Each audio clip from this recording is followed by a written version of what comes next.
Okay, I'm gonna be honest, man. I don't got any funny ideas left to do here in this void, so you know what? I think I'm gonna try doing something that takes effort.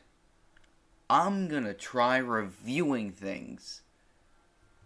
But what should I do? Honestly, I guess I'll review merchandise and then do whatever I want later. Maybe I'll start with like reviewing TF2 merchandise because one, I love the video game even though it's slowly dying, and two, there's actually some pretty unique, weird, and horrible stuff merchandise wise. However, before we start all this, I think I need to change in location. I love the void. Actually, that's a lie. I hate the void. But I think I should do something special for the occasion. I'm gonna change up the scenery and get dressed for such a special video. With all that, stuff well said and done, I think it's time I start my first true video.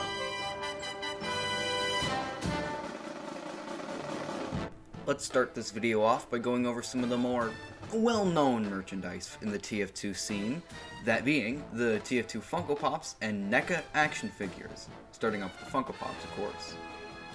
Honestly, I don't got too much to say on the Funko Pops. I mean, yeah, Funko Pops are garbage, but like, maybe it's because since the Tf2 Mercs are already cartoony, they work good in a cartoony style like the Funko Pops. I owned both Heavy and Scout, and Medic's like $7 on Amazon, so I really have no excuse for not picking him up. And I'd say they make a fine piece for your TF2 collection, or just, to have on your desk if you're one of those kinds of people. So the Tf2 NECA action figures are probably some of the more cooler pieces of TF2 merchandise to own. All looking nearly identical to how they do in the game, but that's the thing. A lot of the parts of the figures, like the facial features, they just don't look quite right, and that sucks. I personally love the Medic, he is my favorite class, but the job they did on his face just, it doesn't look right. And that's not even to mention the fact that sometimes these figures don't even bend or move well and can easily break. And that's also not mentioning the fact that if it isn't the engineer or spy, the figures can be insanely priced on resale websites, upwards of $200. It's insane. I love these figures, they look really cool. But it's just not worth it to spend $300 on these things now. I mean, if you can find your class, your favorite one, for cheap, I'd say go get it, but there's a good chance that it's just not going to be worth it in the end. I'm sad to say that these aren't all they're hyped up to be.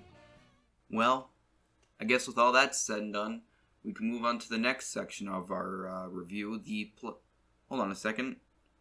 I think I'm forgetting something in my notes.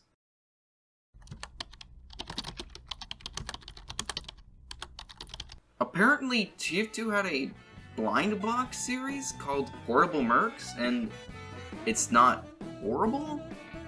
Like, the figures have their own unique art style, but it's actually pretty decent, and how did I forget these existed?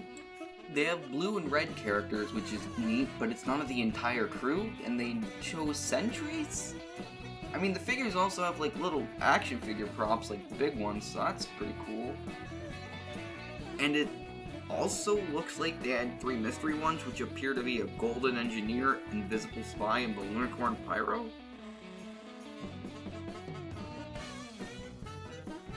Okay, I may have not have remembered these, but these are actually like, really cool and good. I don't know if you can still find any, but it does seem like they're collector's items, which is a shame. Yeah, get these things actually. They're really cool. I guess the only thing I have to say is while looking for more information about these things, I found this image. That's just cool.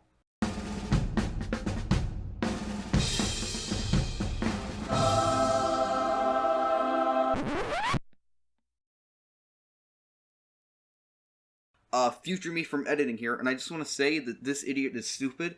Also, while Google image searching images to put in this slideshow of a review, I actually found out more information about the Portable Merc series, and they were going to make a series 2. At Toy Fair 2015, 2 prototypes were shown for both the Medic and the Bomb Cart, along with a bunch of other TF2 merchandise that may or may not have come out. I don't know, we'll discuss it later in this video, you idiot, you gotta keep watching. But the point is, they were going to make a bomb cart piece of merchandise, and it just goes to show that at one point, yeah, TF2 was generally that popular enough to get so much merchandise. It's flat out crazy. Anyway, back to your regular scheduled, no planned at all talking about TF2 merchandise video. Yeah, fun fact, I didn't write a script for literally any of this, so if you find any of this enjoyable, it just came out of my mouth like vomit.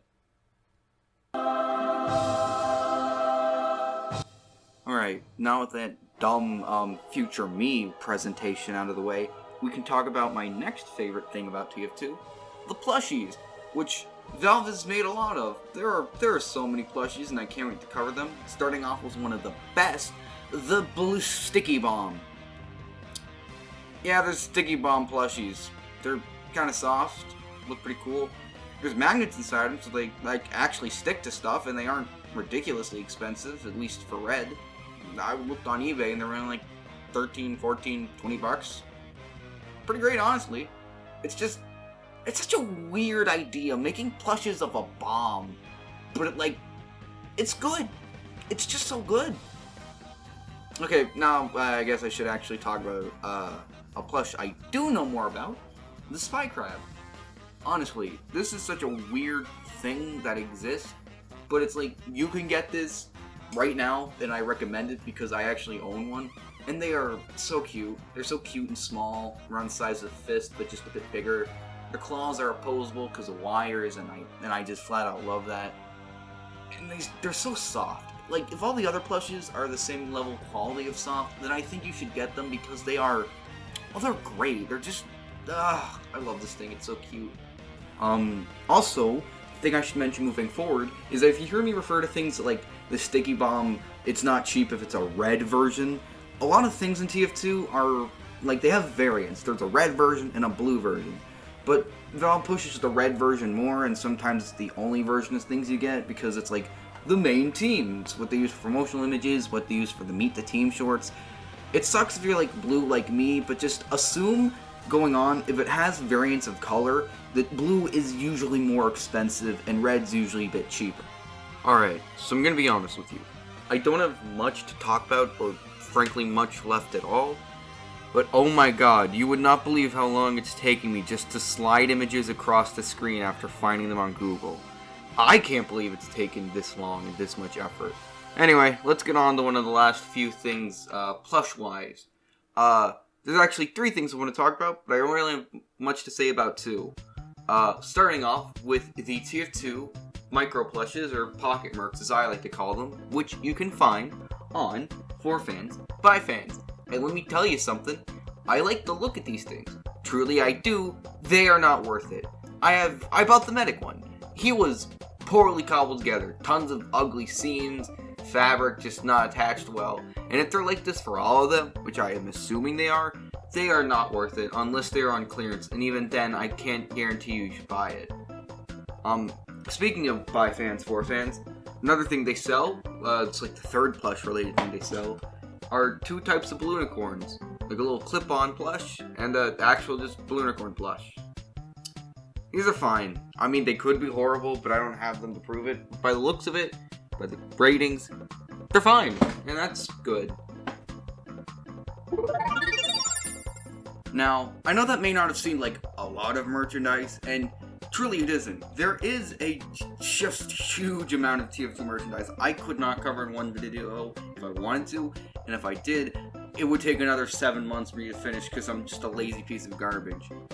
Also, sliding my PNG images of me around the screen like, yeah, that's just taking way longer than neither of us expected. So, there's a lot of other merchandise I would love to cover, like, say, the amulet charms. They're just the logos, or whatever the hell this thing is. I think I'm going to have to cut it here for now, maybe make a part 2 way later down the road. There's also a good video I want you to check out by Casper, who had actually reviewed some pieces of Tf2 merchandise that are less, like, common and more just extremely rare and valuable. As for me and what I'm going to do now after I just made this thing that I absolutely do not want to make again, I don't know, I think I'm just going to make a compilation of me playing video games now until the end of time. I think that's something I can do way easier and better. I guess subscribe if you find this, because I'm just starting out and it... Look, it's easy. Just do it. Please. Please. I can only go up from here.